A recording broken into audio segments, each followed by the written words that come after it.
Today we're chasing the energy of homecoming and the experience of what it's like living in McCall, where traditions run deep.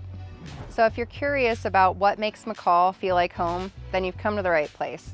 We're gonna check out the homecoming parade today. We're gonna go down to Main Street and we're gonna see and feel really the community of McCall.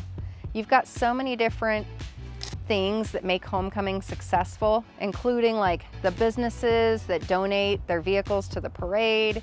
You've got Rupert's restaurant, and they create a special menu for the kids so that it's affordable to eat out and make reservations for homecoming dinner. Then once all the restaurants fill in reservations, I've even heard that parents put together stuff and cook the kids meals to really make homecoming memorable. So the whole community kind of binds together, and you're really gonna be able to see that in this video. So now you can see we're down here on Main Street, and all the parents have come out to see their kids on the floats and all their parents' friends, and we're just kind of watching as everything goes by.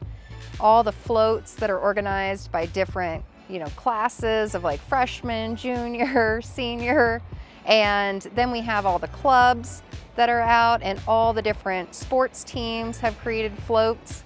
We're gonna head over and see how much the kids really enjoy homecoming, because all of the seniors come by, the middle school and the elementary school, and homecoming's not just about marching band and floats. It's really about like all the memories, the threads of memories that each generation shares, and then we're linking all of these generations together, and they're gonna grow up, and homecoming's gonna get bigger and bigger, and they see their older brothers and sisters on the floats, and so it's a very memorable experience for our small town.